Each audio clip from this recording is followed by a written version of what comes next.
What's up, guys, and welcome back to No Comment Entertainment. This is Matt. This is Ariane. And we are going to have a serious discussion today. First time we've been back on the stream in a little bit. Yeah. So hopefully we'll be able to keep this going. Yes, we have come up with a schedule.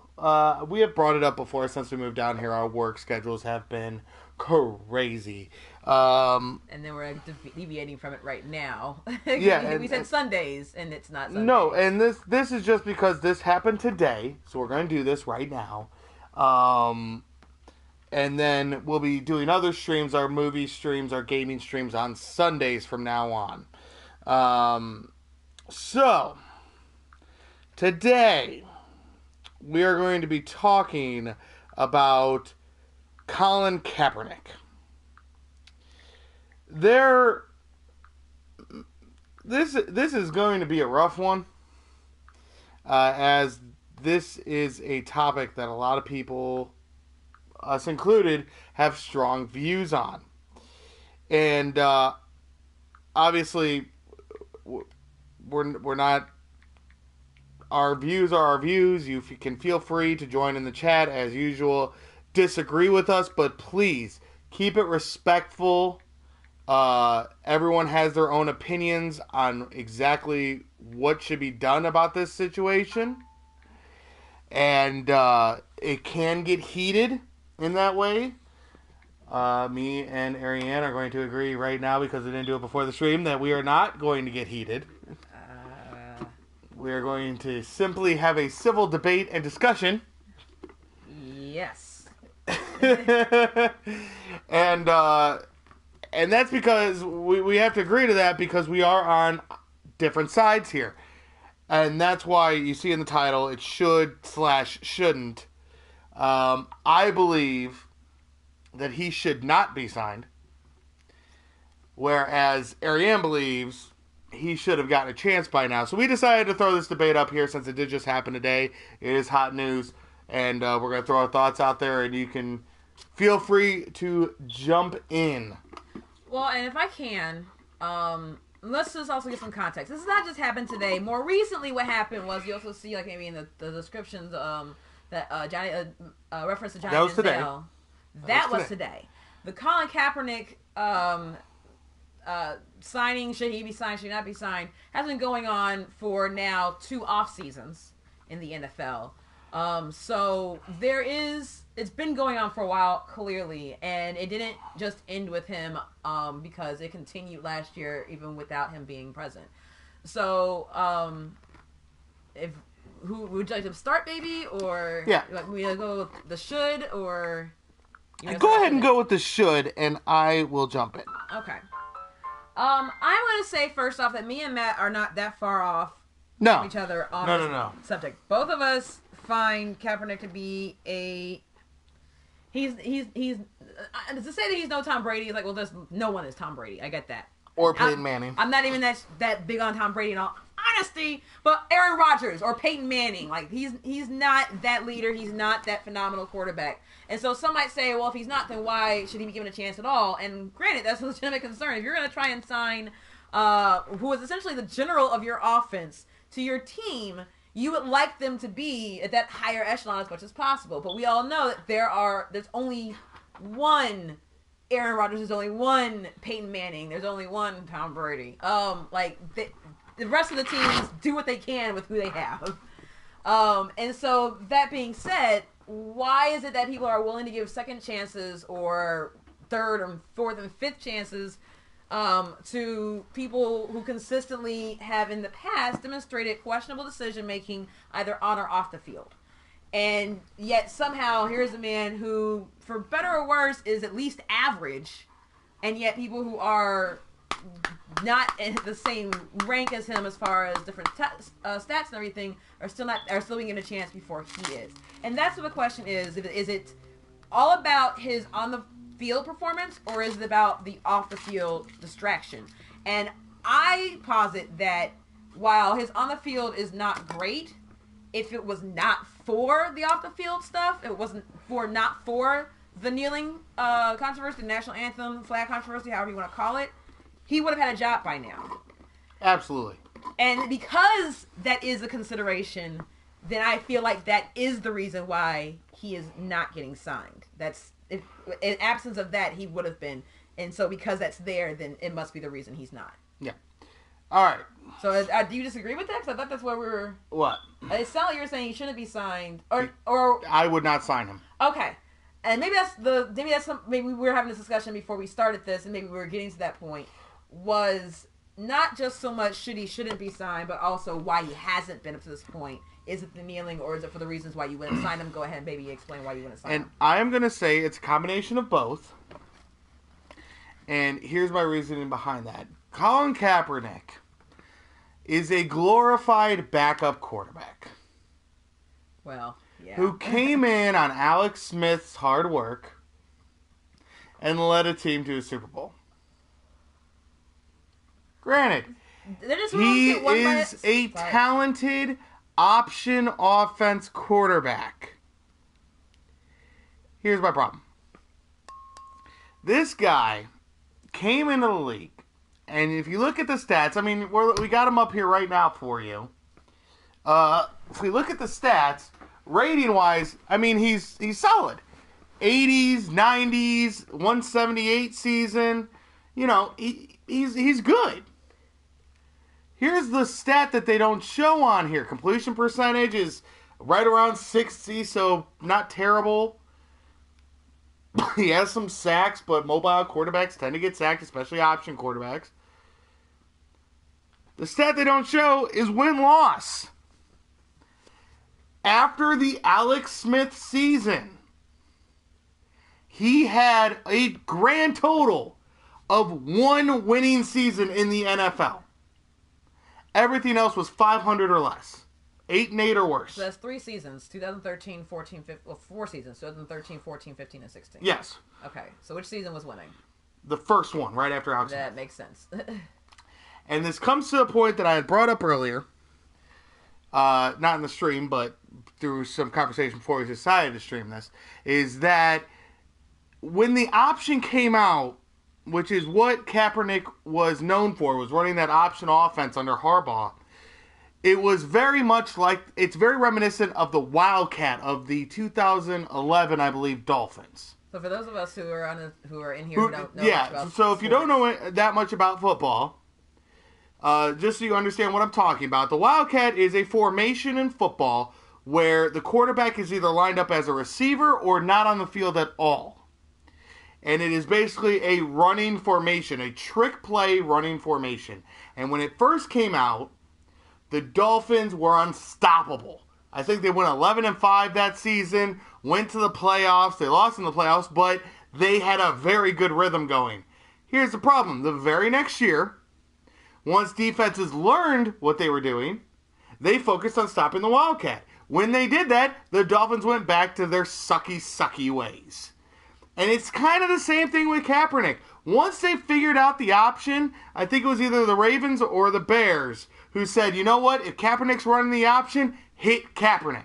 Or it was the Saints, because I think that was around the time Sean Payton was doing that bounty thing with the Saints. But they were basically saying, hit Kaepernick. I don't care if it's an option play. Their running back's not that good. Hit Kaepernick. And once they started doing that, he started losing games. So yes, he has all these numbers, and that's great, but he's not winning games. And this is with a team that had a fantastic defense with Patrick Willis, Navarro Bowman. They had a strong front 8 and a very solid secondary behind them. And the fact that he still could not win games says a lot to the kind of leader he is, the kind of player that he is. Yeah, he's going to get his own stats, but is he going to help the team win?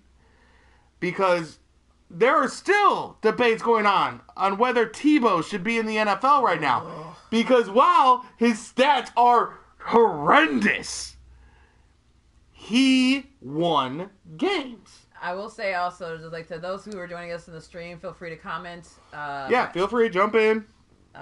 Throw in your questions or anything like that. Just keep it respectful. Yep. Now, can I say something? Yes. Okay. So, I was doing a little research on this, because I watch football. I didn't really watch last year. I was just in a funk and depressed with my team. I'm a Bears fan. And I gone through years. They're going to the years, playoffs this year. I'm calling. They've gone through years and years and years of misery that I did to myself by watching them. And they had the new guy last year, and he was showing a lot of promise, but I was just still disappointed that we weren't doing enough, and I was just kind of over it, honestly. But I'm gonna try to get back into it this year. I am excited. But that being said, I'm not gonna be as versed in football lore stats as Matt is, even with having watched for the years that I have, mainly because I only really watched one team. However, I do understand at least a general sense of like the game and the strategy behind it and why you want certain quarterbacks over another. And I did do a little bit of research for this while we were talking about it so that I could get at least some of both perspectives. So, to Matt's point, some of those I came off with was somebody who was looking up at Kaepernick and why he shouldn't be in the league any longer. Inability to play in the pocket. That was a big issue. The idea that even as a backup, you need to be able to do that. Ceases becoming a threat once forced out. Just takes his eyes off downfield, and maybe at some point thinks about it again. But mostly once he moves out of the pocket, he becomes a running back at that point. Significant weight loss in the previous offseason before 2016-17. Unconventional playing style that makes teams that the teams have difficulty accounting for. That the run option, he's more of a running quarterback, he's more mobile, which is great, but if everyone's waiting for it, then it's very difficult to try and center your offense around it if you're trying to do something different. Decline performance from between 2014-15, as Matt just brought up, 1-10 in his last season starting, and did not attempt nearly as many throws as he should have for different open reads. Speaking of which, the unique style, it makes it difficult to fit, even as a backup, because the idea is you're a backup, you really need to be kind of a babysitter. You have to change your offense for Kaepernick. That's essentially what it becomes. Now, granted, keep in mind, the last Super Bowl was won by a backup quarterback. So, backup quarterbacks have a legitimate role. Hell, Kaepernick went to the Super Bowl as a backup quarterback. Yeah. So, it's important to be able to do this within the scheme that you're playing with. The last reason that was brought up, of course, is the distraction. Now, back to my original point about why he should be at least considered. If the distraction, if it's the kneeling controversy that is the reason why you're stopping, then just say that. If it's other reasons, granted, that is part of it. Again, he is at best an average quarterback. And to that point, another article I looked at had listed a number of other people who have worse ratings, worse performance, including his own backup, who was able to get a job and he wasn't. And so that is a question, like, why would you take somebody who is worse than this other guy? Who's on that list? I didn't write down everybody, but Blaine Gabbert, who was his backup. Blaine Gabbert, sorry, who was his backup. Gibbert went to the Cardinals for a year, despite having 5 touchdowns and 6 interceptions in 6 games as Kaepernick's quarterback. Backup. Case Keenum. Ironically, Nick Foles, Matt Schaub, Geno Smith, he has a higher QBR rating than them. Nick Foles, who is your Super Bowl MVP. Okay. Well, yeah, Nick Foles, I think that speaks for itself. I really don't have to argue that point. No, yeah. The dude had a couple bad seasons. Look at what he's doing. Exactly. So, but I guess the question is, like, why not give Kaepernick that same opportunity? Because he's had the opportunity. And this is why. You say Blaine Gabbert was a backup. No, he was not. In the 2016 season, Game 1, Blaine Gabbert was the starter for Chip Kelly's offense. I might have it wrong. I know they played the same team. They played the same team, same year. Gabbert was the starter for the first 6 games, I think. And then the 7th game, he named Kaepernick the starter. Right. So Kaepernick was back up again. And that brings up another point for me. But in the 6th game that he was there, granted, I don't know how many games that he won or lost. It only says 5 touchdowns, 6 interceptions, where Kaepernick had a much higher rating for all those things. His career interception rate is 1.8%, which is the second best in NFL history, only behind Aaron Rodgers. Mm-hmm. So he can protect the ball. He knows how to protect the ball. He's able to, when he makes the throws, he's less likely to get picked off, which is important. The question is, can he make those throws? Will he make those throws? And so forth. That being said, understandably, those are all incredibly important things to consider when deciding on a quarterback. But if you're going to go with somebody who has worse numbers, why would you do that? Well, I'm going to go down that list in a second, but here's the other thing I want to point out. Actually, let's go down the list now because my next point will go into another tangent. So, who was first on the list? Blaine Gabbert? Blaine Gabbert, yeah. Okay, so Blaine Gabbert. I think it's Gabbert. It's really Gabbert. It's Gabbert. I might have wrote it down wrong if they misspelled it in the Trust article. me, it's Gabbert. I'll take it right I followed his career too. Yes, Gabbert is not a solid quarterback. He's definitely a career backup. Once they named him as the starter on the Niners, I remember thinking, okay, the Niners are done. Now, he went to the Cardinals to back up Carson Palmer. So, again, career backup, fine. But, again, he does not have off-the-field issues. Who's next? Nick Foles. Oh, no, Case Keenum. Case Keenum. Started for the Vikings last year. Went to the playoffs. Went to the AFC Championship game, where they lost to the... I will also point out that this article that I'm citing is before this last season. So it was written in August of May or August of 2017. But when Keenum was signed to the Vikings as a backup to Bridgewater, when Bridgewater went down, Keenum was showing flashes of greatness. He didn't have all the stats, but he was showing flashes of greatness. He would have great games. So that's why they kept him around. And then this year, of course, was his defining year. Yeah. And now he's a starting quarterback for... I think the Cardinals picked him up. I think. So, yeah. Who's next?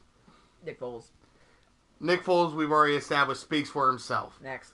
Matt Schaub. Matt Schaub.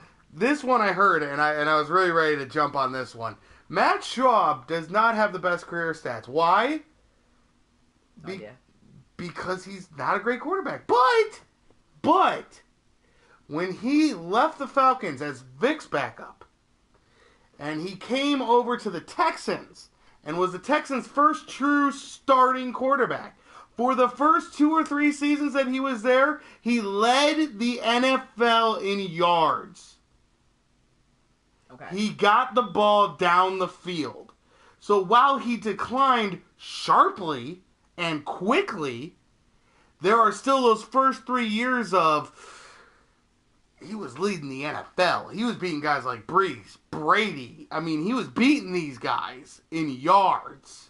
And Breeze was very hard to beat in yards at that time. That was the time when Breeze was consistently getting 500-600-yard games just for fun. And Schwab was still beating these numbers. Kaepernick has never led the league in passing categories. Ever. And if you're a quarterback and you're looking to get a job, leading in passing yards is a hell of a thing to put on your resume for 2 years in a row or whatever. I didn't look up yards. I didn't have time to give all the stats. Last guy, there was a longer list. There was like 15 guys. No, yeah, but who's the next guy? Geno Smith. Geno Smith is one where it's like, I don't know. Because Geno Smith never really showed any promise. He had the punch in the face incident, and we really never heard from him again as he powdered out into the distance. I'm not even sure where he is now. But looking it up. That's granted is that he is not quite at Kaepernick's level. But the point I was about to make was the other thing about Kaepernick is the timing. Does Kaepernick start speaking out about activism and black rights and Black Lives Matter and police brutality? Geno Smith is number 3 at the Giants. Here, I have a question for you. How long has police brutality been going on? How long have there been police? Thank you. So, police brutality has been going on forever, right? Yeah. Okay. Colin Kaepernick does not speak out about it. Colin Kaepernick does not express his activist views on a platform when he's a Super Bowl quarterback.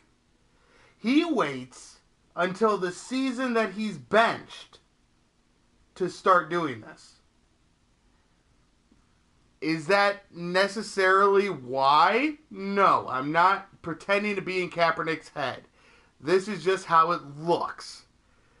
You are not going to speak out about these issues until the year that Chip Kelly comes out and says, Blaine Gabbert is my quarterback over Kaepernick, which is a disgusting sentence that I'd never think I'd say 3 years ago.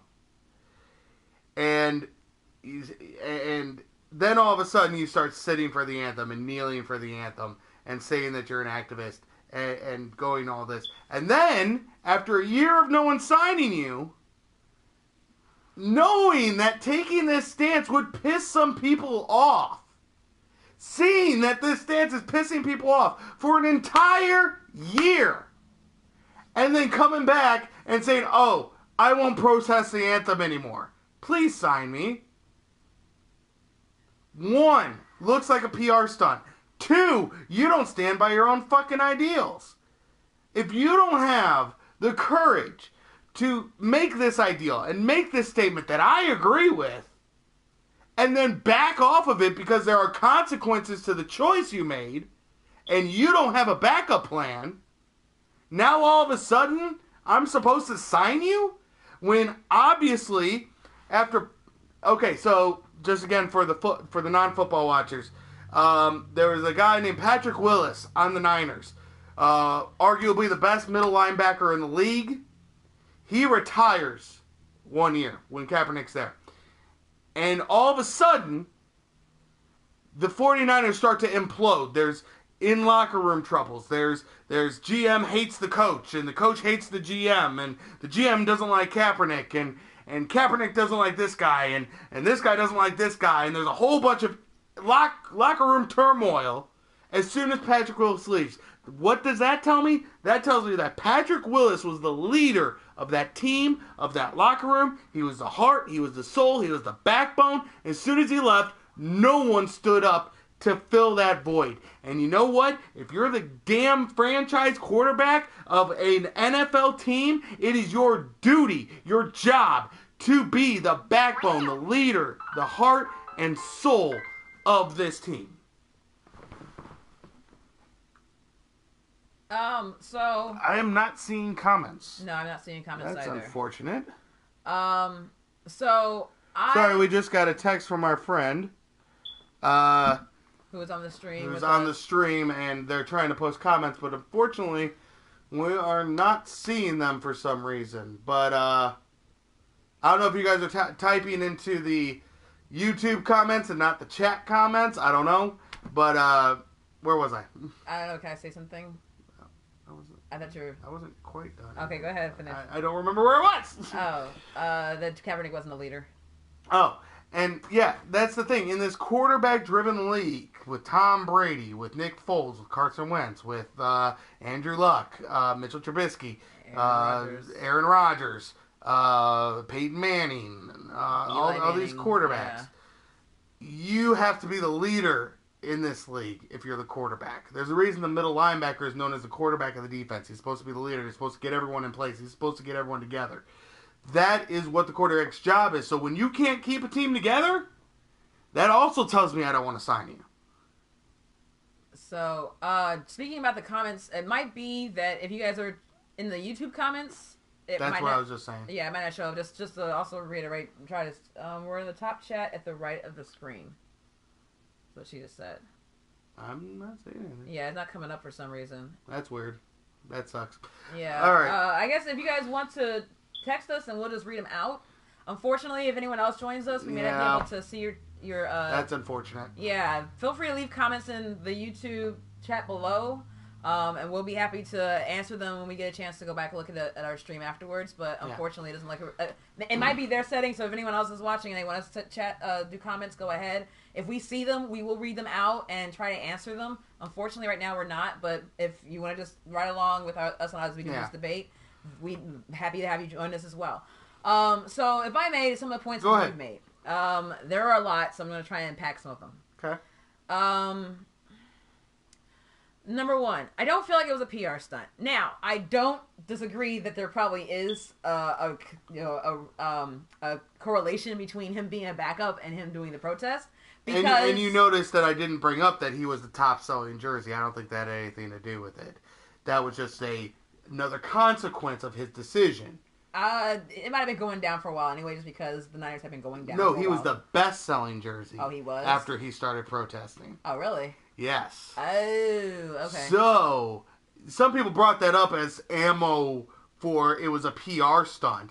I'm not going to use it as ammo for the PR How stunt. much do I players see believe, of and those this is again, jerseys? there are consequences to everyone's actions, good and bad, and I believe the jersey sales were just another consequence to his actions. Okay, so I'm not certain how much jersey sales the players will see. Maybe they see a They bump. see a fraction I of was it. seeing that. Yeah. Yeah, but It's their name. They have to make some money off of it. okay, so but that being said, I don't think I think there's a correlation between him being a backup and him being him doing the protest. And I don't see necessarily the PR stunt as so much as it is that if you're unfortunately going to be able to do a protest sometimes, um, you may not. I feel like a starting quarterback in that position may feel more pressure to not protest than a backup who it's a fucking backup. Like you're on the field only if the other guy goes down. Like pretty much. Like that's really like you're there just in case. But no one's really watching you. They're watching the guy who's out on the field. So while maybe it was a PR stunt, I don't feel like that was the main reason. I think that was more or less that was when he was able to find his courage. It's unfortunate that it wasn't something he could have done before. But that being said, also looking up police brutality, the first thing that comes up is 2016. Like it's numerous articles that are dated from 2016. Why? Because that was a big year and where people were getting more attention to it at that time. And so the fact that he had decided at that point, as opposed to doing it earlier, I do not fault him for that. It was at that point it became more on his consciousness, and that is the moment that he decided that he wanted to be able to express his views in a way that he felt that he would be able to. So choosing to do it before then, I don't take against him.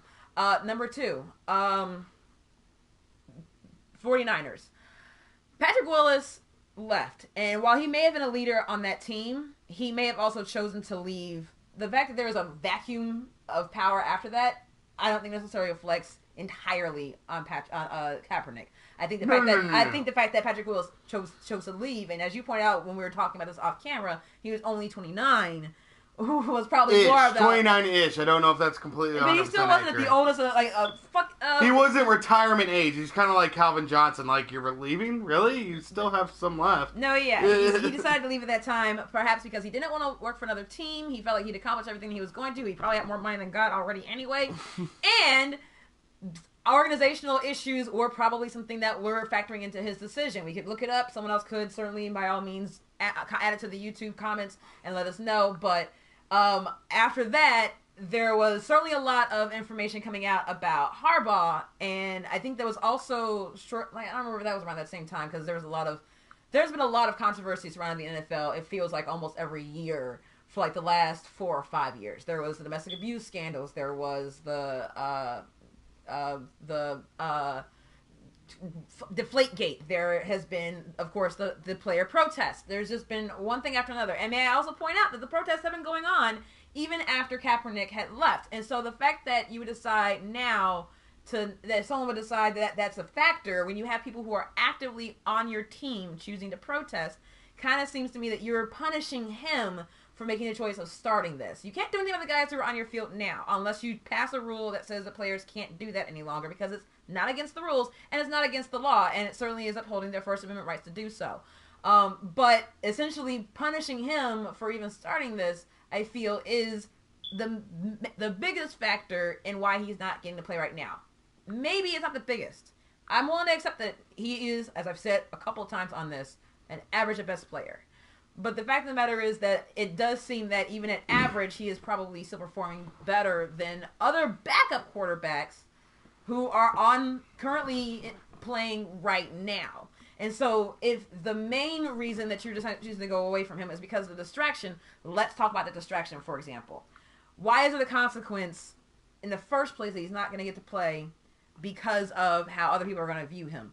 It's kind of, and I used the example before, it's like if you come out if you come out of the closet, if you're gay and you decide to come out, and the consequences for that are that people treat you differently, they're going to, you're going to face more discrimination and so forth. That's a consequence. That's a bullshit consequence, in my opinion, and I feel that the law really is supposed to be in place to uphold things like that because that's discrimination. And so the idea is that because other people are having problems with your decision that have nothing to do with them. You are simply choosing to kneel during the national anthem, which is the respectful way in which another veteran had brought to him of being able to demonstrate his problems with what the national anthem represented with regards to the hypocrisy and inconsistency with our nation of laws and our system of justice, and how it is skewed against populations within it. And so, if you're upset with him about kneeling, but you're not upset about the injustice, there's something very wrong there. I agree. And that's my problem, is that you can have all the problems you have with Kaepernick as a player, as much as you want. But if the main reason you're going away from him is because of how other people perceive him, because they can't deal with the actual discrimination and injustice conversation, that's the bigger problem for me. And if the NFL football is an entertainment, that's what it is. It's not substantial. It's important. It showcases, athleticism and teamwork and so forth and so on. The beautiful ballet and brutality that is football. And science. And science. Let's not forget also controversies, the CTE issue. We can get to that another time. Yeah, that's going to be that's going to go on for a while. This is Kaepernick. Yeah, that's going on for a while. I do have their comments. The other controversies. I have your guys' comments. So Okay. first of all, I'd like to send a welcome to our friends Chris and Jessica. Hello. Thank you for joining us. Supernova in Games is also in chat. Oh yeah, what's going on, man? So thank you very much for joining us. We're going to go over some of these comments real quick. First of all, Chris McKidas says that it is Blaine Gabbert. Okay, So, thank you. The fact that Chris is the one who corrected you on that makes me just laugh internally. Chris does not really watch football, so. So the first one is so we should disregard a person's views because of their lack of kairos. Kairos. Words that Matt does not know. I don't know what that is either. Maybe it was a misspelling or typo. Can we get a definition of that, please, Chris? Or their potential for that. So we gotta, again, get the definition on that. So then we moved on to Supernova said, I don't know the situation fully. However, I don't think he should be a free agent for using his right to freedom of speech. And we both agree with that sentiment. I want to make that completely clear. Please shush your dog. I want to make that completely clear. We both agree with the sentiment that he should not be a free agent for simply kneeling. Absolutely not. So, and that's not the point I'm trying to make. The reason I would not sign him is because his talent is not worth it. So the question here is Cost-benefit analysis, like Ariane eloquently put earlier, which is just a good business decision. So, the next comments. Okay, so let's get to these first comments because we finally got a definition for kairos from Jess. So the first one is, when you're given a platform and use it for the greater good, it's hard to see condemnation for that. Drawing attention to problems in our society, especially within the NFL, which is notorious for toxic masculinity, it seems like a brave, bold choice to do something for young African Americans. But more importantly, society as a whole, the NFL reaches and teaches people across the country. And so Kaepernick took a risk trying to shine a light on something that is often kept in the dark. Completely agree with that. I completely agree with that notion. I don't think that either of us disagree with the notion of what his protest stood for and his right to be able to back out of it? That I do have a problem with. I understand why, though. You need a job. You need a job. Yeah. I get that. But you know what? If you're going to make a big, bold, risky decision like this, which everyone knows it was risky, I'm sure you knew it was risky. You seem like an intelligent human being. Why the fuck didn't you have a backup plan? I guess the other thing is, maybe, and this is my thing. I did not remember this until we started talking about this, but I remember my first impression from learning that Kaepernick was kneeling. Back when he started doing it in 2000, was it 2016? Huh? 2006. It was the 2016 season, right? Mm-hmm. So we're on 2018. It was 2017 was last year that he was out, and 2016 now was when he was playing. And it just kind of struck me as like, well, he's a backup. What's the big deal? And I know that that's terrible of me because it's important. No, it's not. It's important to notice that he is still making a stance. I guess I didn't understand what the big deal was with people being against it. I wonder if he really understood it either, because like, I mean, if it was Tom Brady and everyone, we were talking about this before, if Tom Brady did it, which I don't pretend like I know Tom Brady, so I don't know what's in his heart, but I don't get the impression that he would have. Well, he has never spoken out for or against this, which is probably a good call. Okay, but the idea is that if he had done it, then people would have bought it. Like, there would have been controversy, but no one would have suddenly Even stopped. if people wouldn't have bought it, if he would have hit free agency, someone's grabbing his ass. Fuck yeah. But they would there's never a let difference him there. go. There's about 5 major differences on each of his fingers. Yeah. To Colin fucking Kaepernick. No, for sure. And not to say that this is a legitimate debate, because it's not. It's not that necessarily like if someone else did it, then what would the reaction be? And it should be, because then it's kind of like, well, if this guy did it, then why can't someone else do it? Like, if someone else was able to get away with it, why can't he get away with it? And that is a legitimate concern. However, it's also recognizing that the Patriots, if I had a guess of all the teams in the NFL who brings in the most money from merchandising, from ticket sales, from everything related to the NFL, it's gonna be the motherfucking New England Patriots. And it would be for several years before us, and it probably will be for several years even after Brady leaves. Whether they win or not, just because it's the fucking Patriots.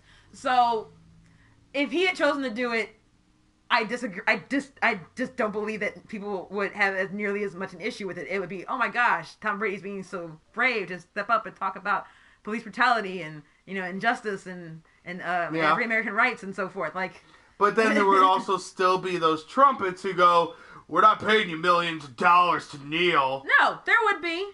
They would be over. That's just today's society. They would be. No one would be listening to them nearly as much. It would be talking about how brave Tom Brady is. No, people would still be listening to them because Trump would still sound off on it. He doesn't care if it's Tom Brady or not, because he just wants to make a statement. I feel like he would probably sound off on it. I don't know if the vitriol would be there.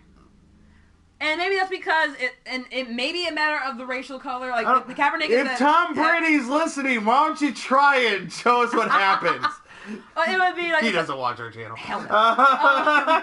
So, like, there is a possibility that, well, Tom Brady's white, Colin Kaepernick is an African American man, so maybe that's part of it. There's also Tom Brady is the GOAT, and Colin Kaepernick is a backup with 1-10 winning record for the last season that he started. So let's just put that in perspective. And there is a matter of, it's like being in high school all over again. That's all, unfortunately, the world is. It took me until I was like 30 something to realize that that's all the world fucking is. It's just one extensive year after high school after another. And it is, when you were in high school and you were a nerd and you were an outcast, if you did something, then everyone either ignored it, didn't pay attention, or you got all sorts of shit for it. But the minute when the popular kids did it, then all of a sudden it's the new rage. Like, and that's societal programming. It's bullshit. If you're not successful, then your opinion does not matter. And that's. But there is the problem, and the reason that'll never die out is because there are situations where that makes fucking sense. Well, I will say though, that's very interesting that you just put it that way. That kind of seems like this is the whole kneeling protest anti-police brutality issue in a nutshell. Is that if you have a voice, you get to choose to say when we want you to say it. We don't want to hear it right now because you're not important. And so for those who are trying to march in the streets or kneel on the field, well, we don't want to hear from you right now. That's not the right way to protest. And that's my point is if, okay. You're not successful, we shouldn't listen to you. If me and Mike Ditka are standing right next to you, and we're both trying to teach you football, who are you going to listen to? Well, as the coach. I mean, he has But more because years of his in success... Well, not just that. He has more years in football than at least you and probably me have been walking this earth. So, granted his experience and success, Yes. you're going to listen to him over me. Yes. That's my point. And 9 times out of 10, there might That's be some my things that I'm point. like, well, Coach, You I saw don't my know. point halfway through. Yeah. So no, I get it. I'm not even gonna continue. You see my point. But I guess let me bring something. Well, we have 4 more comments to go over, Well, let me say something real fast. and we've got about 20 minutes if you want to keep to that timeline. Okay, let me say something real fast. The issue that I think we're debating here is not Kaepernick's right to protest or whether it was right or not that he do so. The question is it impacting his ability to get a job? And that's where I think we're going to differ. Yeah. You're saying it's purely on his performance. No, I am not. You're saying it's mainly on his performance. No, I'm saying because of his performance, his protests don't help. But because of his performance, I would not sign him. But you're saying... If he was Tom Brady caliber and he had those protests, I would sign him. Well, but you're saying, though, that it is still mainly about his performance. Performance is what I make the decision on. Yes. And I am saying that does not jibe as well with the people who are getting jobs or have jobs who have not demonstrated the same numbers as him when they are on the field, as well as those people who have consistent off-the-field issues with legal problems and so forth, who will still get re-signed and still be sought after. Now, a lot of those people tend to be... Oops. Go ahead. A lot of those people tend to be not quarterbacks. And so it's really hard to try and make the comparison between a wide receiver who's constantly getting fined and suspended and, arrested for weed or whatever, versus a quarterback whose only sin has been to protest during the national anthem. The issue is here that a wide receiver is not going to be the reason why your team is going to win. They are obviously an important key part. Oh, absolutely. The quarterback, though, is he's the focal point. He's the focal point of the entire offense. And granted, your defense is focusing on trying to get the ball from him. They're going to be covering wide receivers. Yes, they're going to be covering things downfield. But it's all to stop the quarterback. It's all to stop the quarterback. That's the whole point. He has the ball until he gives it up. You want to stop him from giving it up in the first place if you can, and certainly stop him from getting it to anybody after that. And so the fact that there are people who have worse legal records than him still getting signed is an argument that could be made. However, it's difficult to say that they're on the same level. Okay. And this is where this whole controversy started, is Johnny Manziel. Okay? Let's bring it back to him, yeah. Johnny Manziel does not have a criminal record. He does not have a criminal record. No.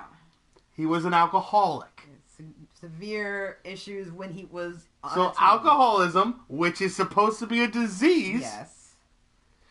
And a protest, which is a conscious choice. Yes. Now, me personally, I think alcoholism is a conscious choice, but that's just me. It's debatable. It's not. Alcoholism is not. It is a diagnosable treatment. But it's your choice to drink. It is at that point. If it's alcoholism, This is a semi-recovering alcoholic. And this might also be a matter of different perspectives. Yeah. In because when we met, I had an alcohol problem. No, but the issue is that we're having this debate right now, and we're focusing on Johnny Manziel for the time being, and whether his off the field issues, which are not legal but still can contribute to his performance on the field. Okay. Then is it a disease? Is it not? Is it a choice? So forth and so on. I don't feel like it is. However, but let's get to these comments real quick. Yes, I get your point. So Jess has jumped in. Okay. So tying into something possibly the opposite culturality of the NFL, RuPaul regularly gets chastised for comments on the LGBTQA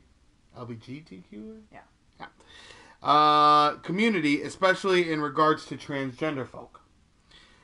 When she walks back on her comments, it's regarded as generally being human and trying to learn. Okay.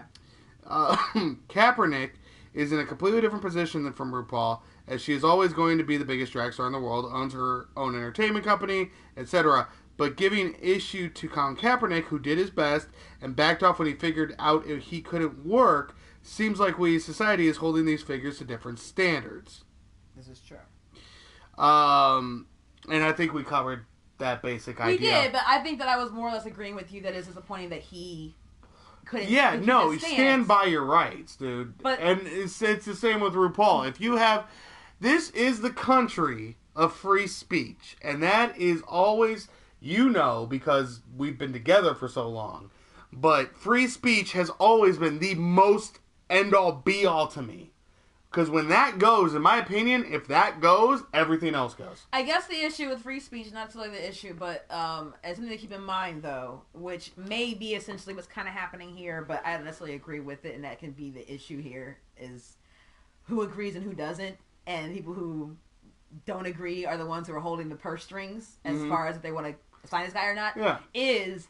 If you go, I've had this issue with other people on my Facebook feed, for example. If you say something on my Facebook feed that I don't agree with, and I call you out, and you're like, oh, it's free speech, I can say whatever I want. Like, yeah, you can. And I have the right to be able to call you on it. Exactly. If you're going to say it on there my fucking are Facebook consequences feed. for your actions. But the question, but I guess maybe if there's an equivalency here, it would be similar to me blocking somebody based on their comments. Now, to an extent, there is a certain right that you have to be able to block somebody to be able to say that this speech is dangerous or is harmful in some way. If someone, outright just calling me a bitch and all other stuff, just calling me my name and blah, blah, blah, we're not having a conversation anymore, you're just trolling and being an asshole, there's no reason that I need to be able to probably either have you with a friend at the very most, or the very least, delete your comments off my feed because I don't want it to represent something that I'm okay with being out there in the sphere. Yeah.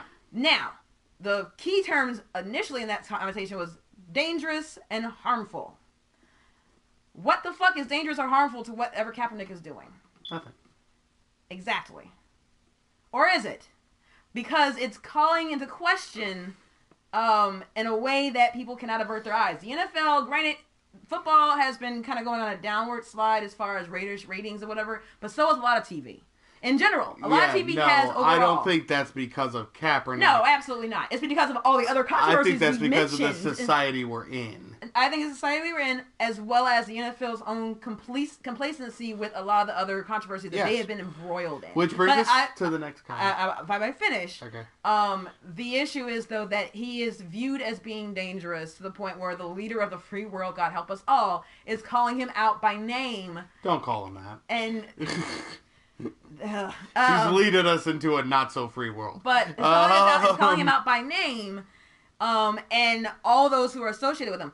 When he is not even on the field anymore, he's not even got a job, essentially, at that point. But and whether that is related or not, because he was called out, and that's why he doesn't have a job, I don't think so. I think it's his own perspective, and then, of course, the backlash that's come from it, from that quote-unquote distraction that has been causing that and this leads us to our next comment. Right, we can sign people that are rapists, drunk drivers, fight dogs, etc. Yeah. But this action is unacceptable. Blah.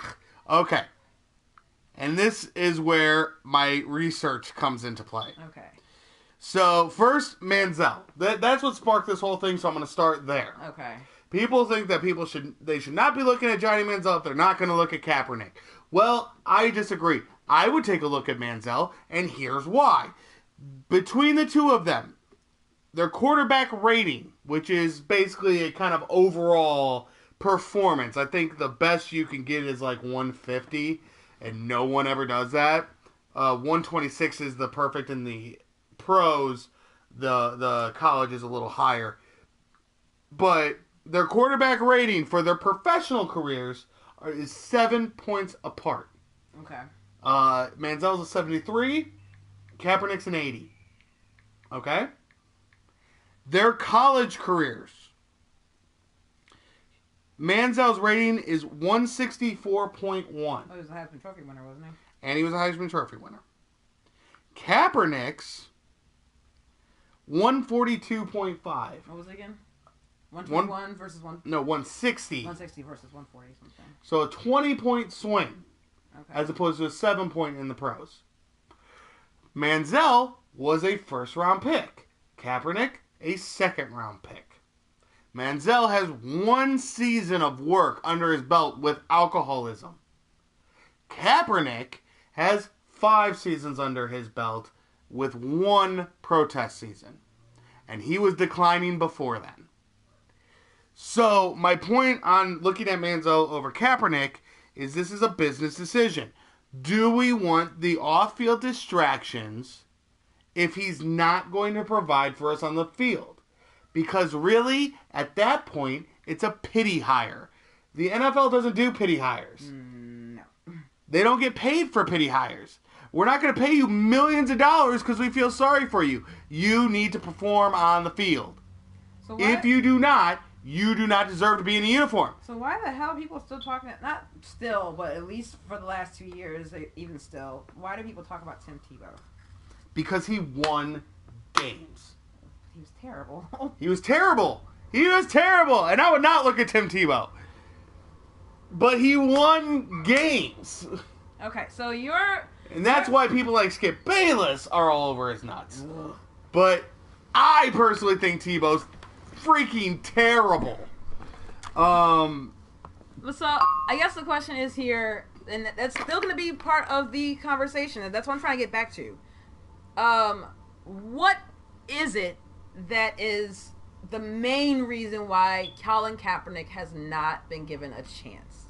Is it because of the protest, or is it because of his performance?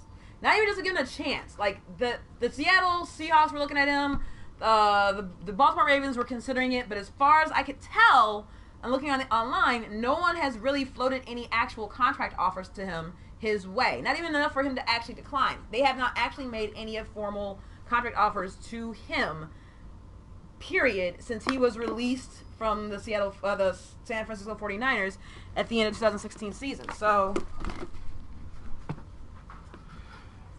and now another one you brought up was Mark Sanchez. For anyone who does not know who Mark Sanchez is, he is the quarterback who will forever be known as Butt Fumble. Please Google it if you haven't seen it. If you haven't seen it, even if you don't watch football, it's funny. Yeah. He snaps the ball. It's a botched snap. He decides to try a run for it, runs into his own lineman, and fumbles the ball off of his butt. Yes. It's hilarious to watch. But you asked me, why did Mark Sanchez get signed before Kaepernick? Yes, the Bears signed him last year as a third-string quarterback. And then cut his ass almost immediately. Yes. We'll cut his ass this year. Oh, and this year? Oh. So no, yeah, he was still on the team last year. But the Bears team very much resembles the Jets team that Mark Sanchez went to the AFC Championship with. And I just looked. Kaepernick's overall record as a professional quarterback is 28-30. Okay. Sanchez, 37-35. I would argue that that's not a whole lot better. But it's a winning record. Ugh. And if you're going to sign a backup quarterback, that means your starter went down. And when your starter goes down, what are you really just trying to do at that point? Just win games. That's really what this is about. Because things are going to have to change, and you're going to have to win games. Kaepernick does not win games, going by his overall record. Sanchez, going by his record, wins games. So I think that maybe we've gotten to a point. And that's where you go off like the Oakland A's. You go off Moneyball. Yeah. Okay? You go off stats. I don't give a damn what your height is. I don't care what you look like. I don't care about this. I don't care about your size. I don't care about any of that.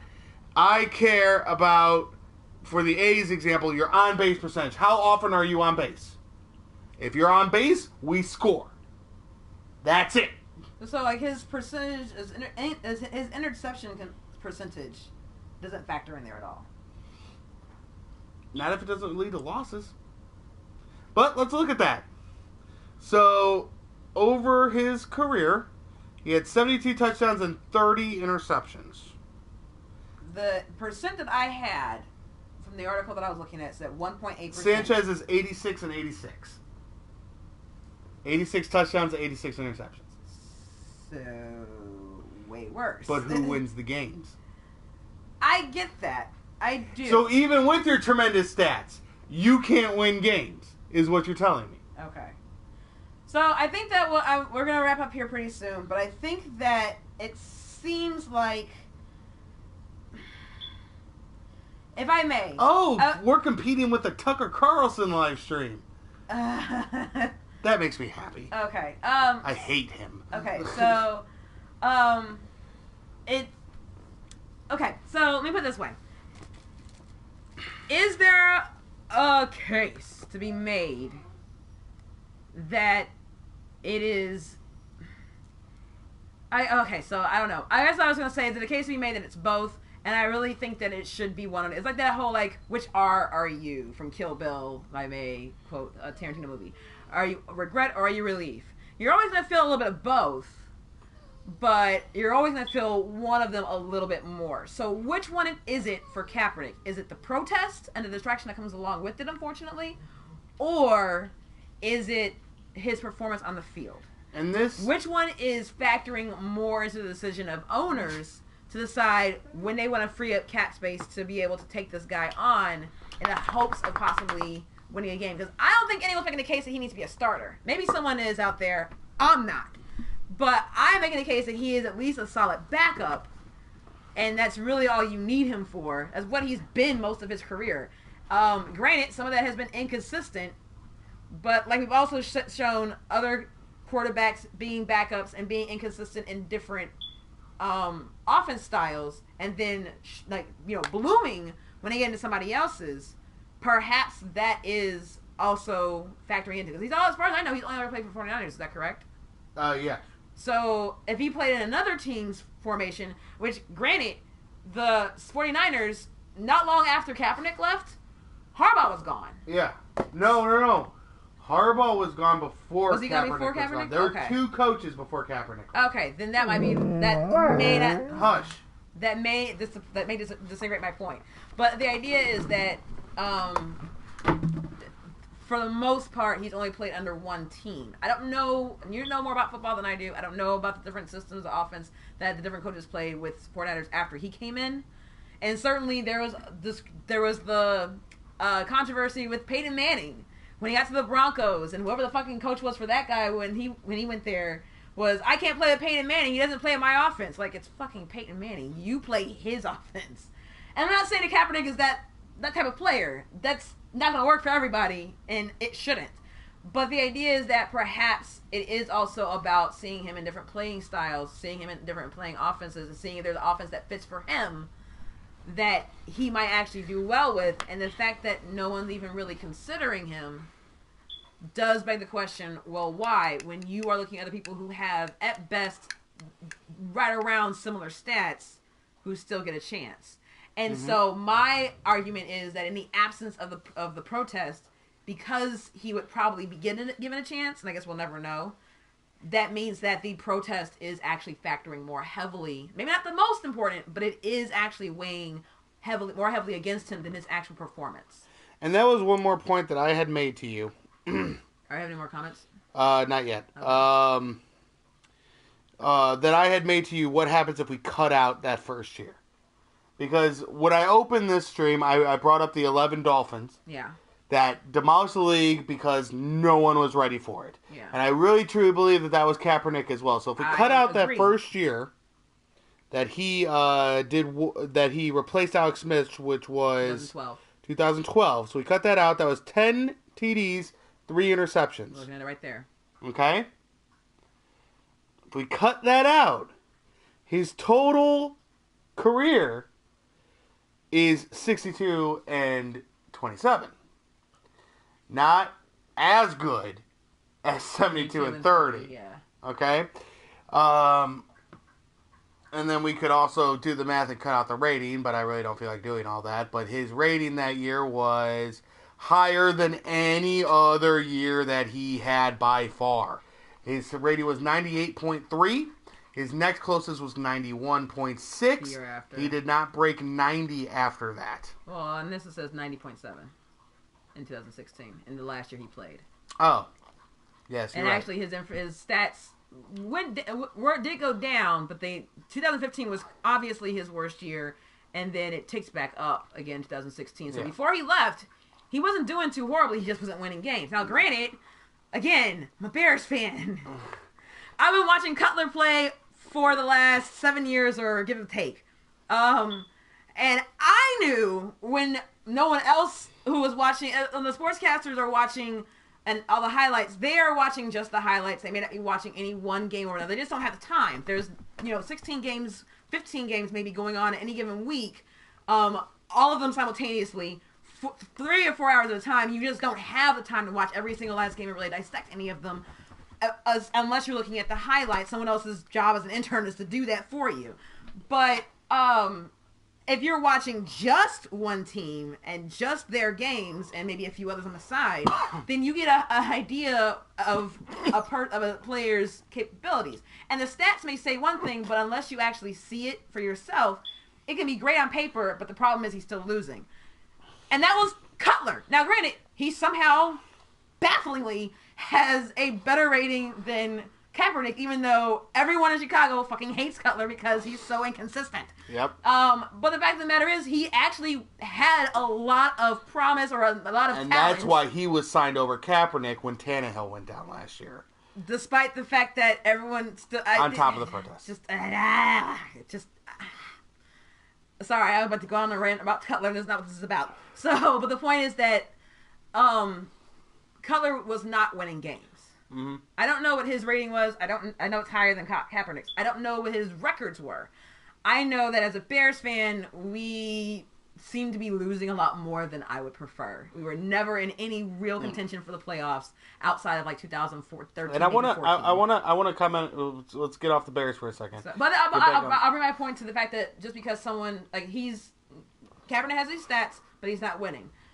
Cutler has these stats, but he's not winning. His stats are better than Kaepernick's, though, so I will grant you that. And maybe he has more wins, even if it's not enough. Not only that, but there's one more thing that I wanna bring up before we wrap up. Cutler was not a leader.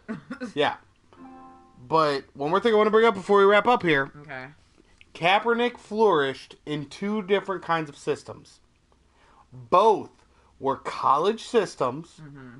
That didn't translate well to the NFL except for 1 year. And as a college system, he's a fantastic quarterback. But when he was put into a pro system, he had the worst year of his career. And no one runs. There's 2 different offenses that he flourished in. The option offense and the spread offense, which was Chip Kelly's, which was his resurgence, if you will. No one is running that hurry-up spread offense anymore, and Kelly's out of a job. Or he's back in college. He's not a professional coach anymore. Not a head coach, anyway. Then, Harbaugh. Where's he at? And then in college now. He's in Michigan. Yeah, he got to Michigan. I thought he was going to pros again. No, he's still at Michigan State. Okay, so it seemed like one of those guys. It seemed like there was a coach who recently got demoted essentially by going to college, and then was able to make a transition back to the pros afterwards. I thought that was Harbaugh. Carroll did that. Maybe that was Carroll. Pete Carroll did that a few times. I thought it was more recently, like in the last 3 years. I don't remember. But the fact is that the systems that Kaepernick has flourished in do not exist in the NFL anymore. If the systems that you are good in are not there, why am I hiring you? If you don't fit in my offense, why am I hiring you? That's like hiring a professional bodyguard as a singing telegram. Well, so I have a question though. Has every quarterback or an NFL player for that matter who has ever been hired, all of them have been hired with the knowledge that they were going to fit in that offense? Yes. Or that defense? Yes, that is how quarterbacks are hired. Yes, that is how quarterbacks are hired. That's how quarterbacks are scouted. That is, are you going to fit for us? If you're not going to fit for us, then we are not looking at you. But yet you still have people who are unsuccessful in those systems. Like, for example. If for those people who don't succeed in those examples or in that system, then what happened? Like, where was the breakdown? It's either the coaching or the player or the surrounding pieces that aren't there yet. I mean, there's a lot of intricacies in the science of football. Yes. But I guess my question is that of all the people who are out there playing football right now or have since played football since Kaepernick was released, and particularly in the quarterback position, all of them are better than him, is what you're saying. Or are more likely to be more all of them are successful. better fits because all of them have shown potential Okay. in pro systems. That is my point. Okay. If you have not shown prowess or proficiency in a pro system, I mean, it's the same thing. People, ordinary Joes, go out and learn a trade. Yeah. Would you hire a plumber to do electrical work? Of course not. But So that's the same kind of thing. That's my point I'm making. Well, that'd be saying, like, am I going to hire a quarterback to do a wide receiver job? No, I'm not doing that. You do hire wide receivers to do special teams, to do cornerbacking, but you don't. Not cornerbacking. Not usually. Not usually, no. But you have people who have played cornerback. Different positions. Yeah, like Julian Edelman was a quarterback at some point. Yeah, exactly. So, like, they'll play, they would have been able to play in other positions, and then their skills translate well enough to a different one. But I'm not asking a quarterback to do a linebacker's job. That's just, or vice versa. That's not usually how it runs. But that would be like having a plumber doing electrical work versus having, I don't know what the equivalent would be in plumbing versus electrical. Yeah. And so with a quarterback being hired to do another quarterbacking job, is it simply a matter of not learning? Because you have people who get into the job and don't learn the plays well enough. And so I guess if there's all these intricacies that go into it, if there are people who have, every year are going to get into the different positions they're in and then be unsuccessful, you don't know who is going to be that person, but there's always going to be somebody. Mm-hmm. And you're trying to limit your risks. And I get that. What makes him so much more riskier than everyone else who has been hired, and specifically for those guys who don't have a job anymore? Okay. Well, I'll go back to one of your original points where you highlighted the article of why Kaepernick hasn't been signed. Yeah. The first one that pops out at me is when he gets outside the pocket, he doesn't look downfield, he looks to run. Right. So not only are you inviting the protest now, you're also inviting the CTE talk. Because if he's running, he's getting hit. If he's getting hit, he's sliding. And if he's sliding and gets hit, he's in a defenseless position, he gets hit in the head, concussions and CTE come into play. Well, I'm more concerned about what happened to RG3, honestly. But RG3, for those who don't know, was also another mobile quarterback who fucked up his leg. Who everyone thought was going to be he was going to be the future. He won Rookie of the Year when he was out of the season, like half the season, over Andrew Luck and Russell Wilson. God Almighty, what a robbery! Yeah, no, but somehow he still got, and that is some of the bafflingness that comes in football that I don't get. That makes me think that there's something more to the Kaepernick conversation. That it's not just about his play style, where you have people who are arguably better than others, and yet still they get all the props. When you have people who have no right to be on a field, and they still lace up their jersey or whatever, put on their jersey and lace up their boots, their cleats. Like, it's just, there's the inconsistency of the accountability that people have been dealing with throughout the last at least 5 years in the NFL that have been on everyone's mind and what the different controversies they've been embroiled on. That is part of my issue. Like, you have all these other things going on over here, yet this guy is somehow lightning rod for all the bullshit that is going on with anti-police brutality and criminal justice reform and so forth, and Black Lives Matter, and he is, which he chose to be. He chose to do a protest. He may not chosen to be your poster boy for it. No, I don't know anyone who chooses that. Consequences of your actions. That's not a choice, though. I chose to do a protest. I did not choose to be your martyr. I chose this. This was a possible consequence. But I didn't go out saying, everyone pay attention to me. That's not what I did. No, that's not That's not a choice. That is something that's a choice being foisted upon you. But he got his consequences. He got the number one jersey sales for a while, and he lost his job. And that is, and I know we were going way over time here. And so his contract was up in 2016. That's when his contract was up. He was signed for 6 Yeah, years. because they restructured it after his bad season. Okay. And after the restructuring of the contract, he asked for a trade. They didn't give it to him. And then he started protesting. Again, the timing thing. I'm not saying that this was the reason. I'm not saying it was a PR stunt. But it's bad fucking timing. If you really felt this in your heart, and if you felt this strongly about it, to sit out of your job for a year, where was it earlier? I, again, go back to when someone chooses to protest, it is not about why didn't you protest before.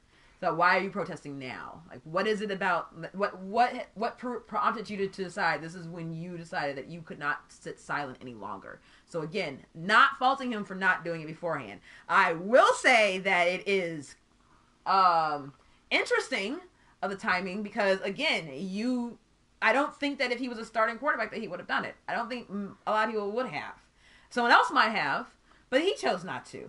And there are lots of people who didn't. Like, he was the first one because no one else was doing anything like that. Now, not like that. I don't know what everyone else was doing with regards to protesting or making their voice or using the platform of the NFL to be able to voice their opinions on the cause. However, this is how he chose to do it, and other people followed suit. And this is what I come down to, and this is what I make decisions at my job that people do not like me for. I'm a car salesman. When you work in sales, anyone who has worked in sales or known someone who's worked in sales, sometimes you have to make difficult decisions with your fellow salesmen. And sometimes they don't like you for it. And that's the thing.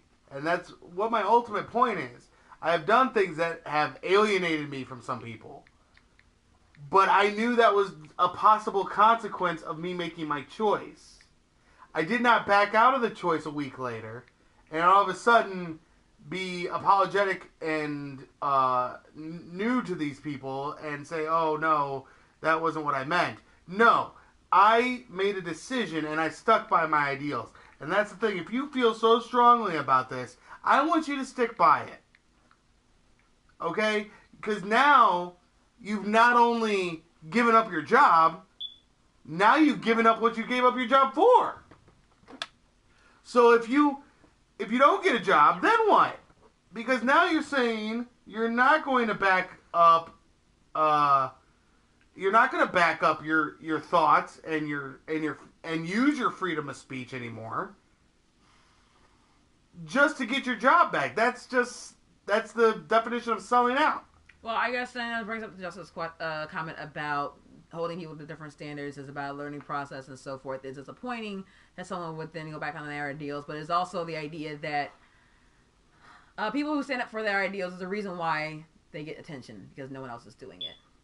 Because if everyone could do it, then everyone would do it, and it wouldn't be anything, there would be no cost to it. And the fact that someone at some point says, this is too much for me, I can't necessarily fault you for that.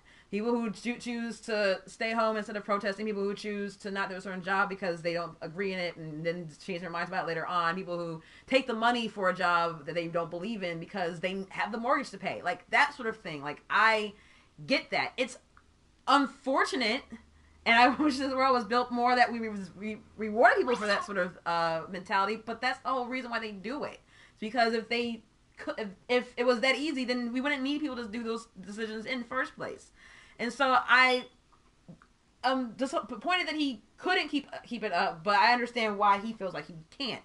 Now, the problem is, of course, that by doing so, it does broadcast a certain amount of not disingenuity or yeah, you know what I'm talking about.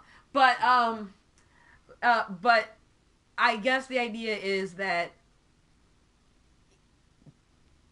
if he is choosing not to do it any longer and he still does not get a job, what does that say? It is either they're not letting the protest thing go, or it's mainly about his performance, which is always what it's been about. It's always been about those two things. And the question is, which one is it more? We're not going to answer this question. We're going to get off here pretty soon. We're not going to answer this question. I think we both come to the point where we understand that both of them are playing a factor. Yeah. But neither of us can determine which one is more. And we both have our own choices on what we would do. No, and don't get me wrong. there's a lot of evidence to indicate that Kaepernick is not the elite level of pro starting quarterback. And a lot of people think he is. I didn't understand why people thought that when he was good, but yeah, like that's objectively true. However, does that mean that he is not good enough to play in the NFL? I think that he should be.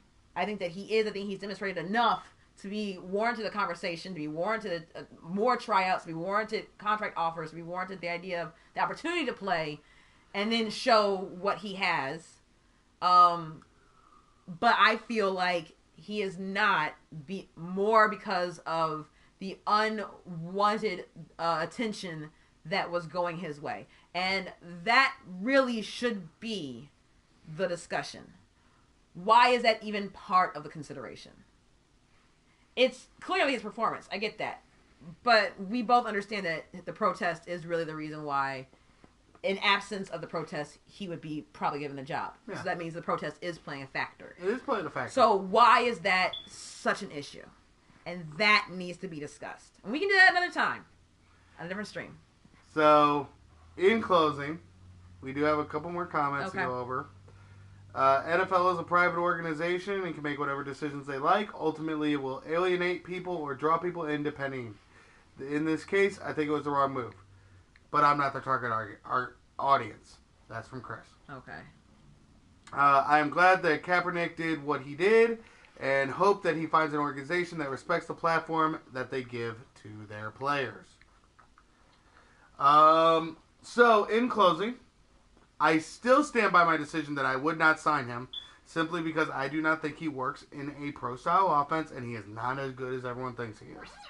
I think he is overrated and he really does not deserve to be on an NFL team, not because of the protest at all. I am strictly going off of performance. I do not like him as a quarterback. And I'm going to say that all may be true, but the fact that other people who may not be as good or have the same numbers or have shown glimpses of greatness or whatever. Oh, yeah, I wouldn't sign Mark Sanchez either. No, yeah. The fact that they're getting offers and he's not does communicate to me that there is a bit of inconsistency here in that argument. At least from a coach or an owner's perspective. And so that's where we're going to leave it, I think. I think that's fair. Okay. So, just so you guys know, so these are here's some things real quick in closing. Try to get it done before 1:20 here. Some things that we are going to be starting, some projects we're going to start working on. We're still going to be doing Let's Plays, but also I will at least, and Ariane may be helping me with a mock draft coming up. I want the NFL to start becoming a thing on our channel. Maybe we discuss week in football or Bears, something. We'll figure that out when the season comes around. We'll be talking the draft. We will be having movie reviews coming back. Sunday, we had a movie we'd be doing a review on, but because of other events, we will be doing a review on Pacific Rim Uprising, which we'll be seeing Saturday. So we'll have a review on that Sunday. We may have a Let's Play on Sunday. We may not. Again, I'm kind of moving a little bit away from Let's Plays. We're still going to have our scary games because those seem to be pretty popular. So we like still doing those for you guys. It's just those other games are probably just going to be for us. So you may have a Let's Play. We may do some Resident Evil. We have NFL Talk that's going to be coming up. Mock draft. And movie reviews. Movie reviews. So those are all going to be coming up. So make sure you join us for those. Like and subscribe. Like and subscribe if you haven't already. If you didn't like what we say, we really don't care. Just put a dislike on the video. It'll be fine. But we also welcome comments that might be contrary to our own. We welcome the debate. So we ask everyone keep it respectful. Everyone has their own views on these kinds of situations, and that's why we do podcasts on these kinds of situations. Like when we did the presidential debate, it's not that we're trying to push our views on you. That's actually the complete opposite. At least of what I'm trying to do on this channel. Well, we both are trying to do that, baby. And we both are. And that is, you go to MSNBC and they show you one side. You go to Fox and they show you another side. We are trying to get all of these sides together on these difficult issues. A more nuanced discussion than what you might necessarily see in most mainstream. So, whatever side you're on, we welcome you. And here come the dogs. Alright. Thank you for joining us. Alright. For No Color Entertainment. This is Matt and Mary Ann. We're going to go. We're out. Bye.